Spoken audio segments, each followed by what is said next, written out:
Hi, this is Vicky again, coming to you from Life Begins at 80 down in Dallas, Texas, where today in Dallas it feels more like Florida or the tropics because it's very, very warm in the 80s, and it has been this way. And we're just all wondering what happened to winter. But I think maybe this weather is better than cold. So we've now survived Christmas here. We've made it through another one. My favorite song used to be If I Make It Through December. And I feel that way again. I think I'm going to do it, though. I'm going to make it. And we had a great time with my son, Matthew, daughter in law, Misty, grandchildren, Macy and Landon, who came over and actually ate my food and had Christmas with us, and it was so good to see them. It was a wonderful time. We really enjoyed them, and it was so much better than last year when we sat by ourselves and were so lonely. But this year we had fun. The kids are great. Their kids are growing up so fast, which makes me kind of sad. Landon was a teeny weeny little preemie baby, born so, what was he, maybe 3 months premature. He was a pound. He was so tiny.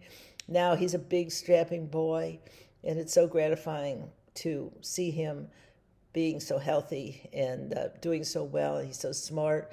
And Macy, as always, is just a brilliant girl and beautiful and sweet and kind, and she is a delight. So we really have fun with the kids and just wish that they weren't growing up so fast and that we could see them more often. But I guess I should be grateful for the time that I get, which I am grateful for the time that I get to see them. So Christmas came and went. We opened our presents. Everybody was happy. And it was a nice day. And now I'm trying to clean up mess. I'm not going very fast because I'm very tired. I'm absolutely worn out, but I am making some progress on getting things put away. And I don't care if it takes a month. I'll just do what I have to do a little bit each day, but it'll get put away eventually. So we are, I have to say, happy that Christmas is over. We loved Christmas, we loved having a family, but now that it's over, it feels so much better. It feels good. So I am now trying to get back in the swing of things. So the first thing I did, of course, is run out and buy some shoes because my feet hurt. So my daughter-in-law and granddaughter told me about Hoka shoes, Hoka shoes.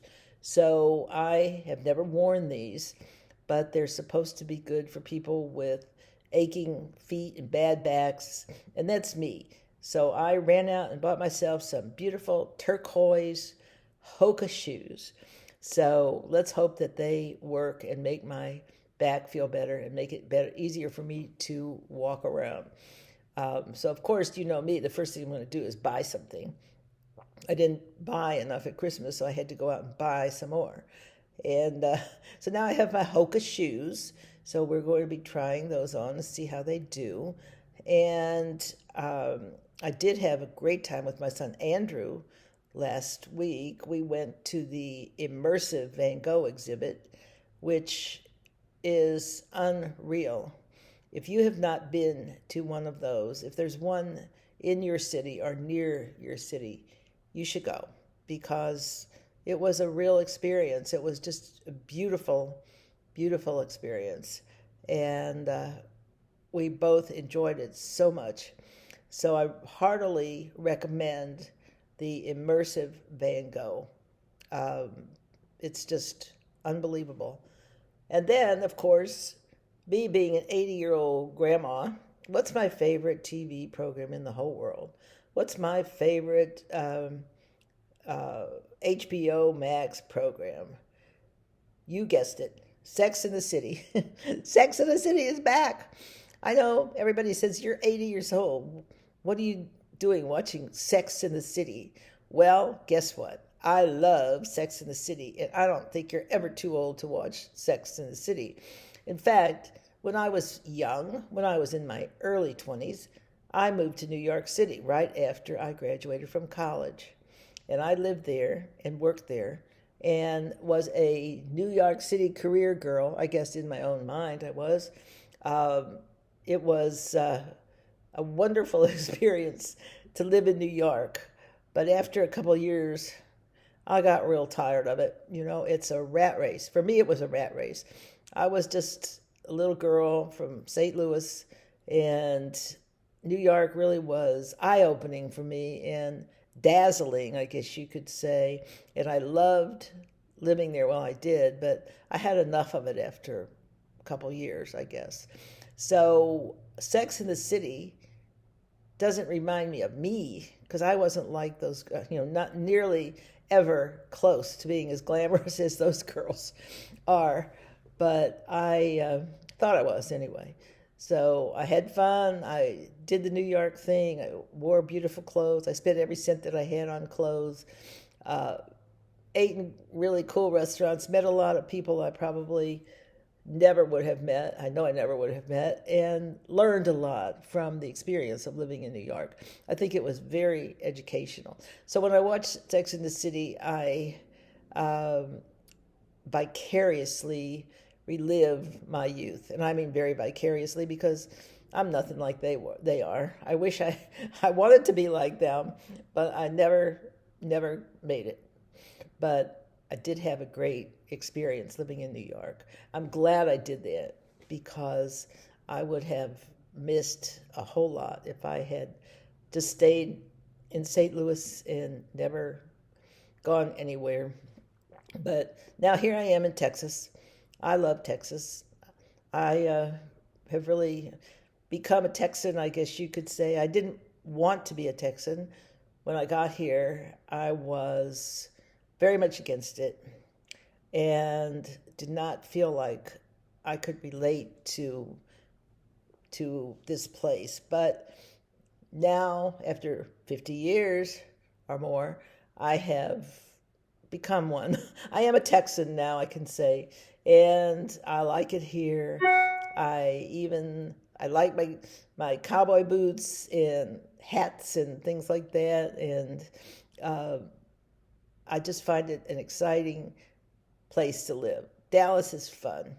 There's a lot going on. Maybe it's because there's lots of young people here, so there's always something happening, and people are active and coming and going, and things are changing, and it's actually kind of exciting to see everything that's going on. So it's not boring living here, and it's not confining.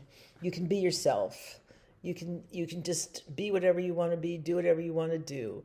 There's lots of people to be friends with. There's lots of people to meet, lots of places to go, and you're not confined like in some small towns where you can't turn around without everybody watching everything you're doing. So I am enjoying my life in Texas very much and plan to stay here for the duration. So that's what's going on here. So today is a day of cleaning up and putting away and getting ready for the new year and thinking about the past year. And all in all, it was not a bad year. Even with COVID and many problems that occur in this country, it really wasn't that bad. So I'm feeling optimistic about the coming year, and I think everything's going to be good. And the new year is going to bring us a lot of happy times, I hope. So I'll be keeping in touch with you. Right now, I got to go and see about doing something about dinner. Oh, can you believe it? Cooking again. So anyway, you have a nice night and stay tuned. I will be back and I will be more energized the next time you see me. So Happy New Year. And if I don't get back to you before then, have a great 2022. See you soon. Thanks. Bye-bye.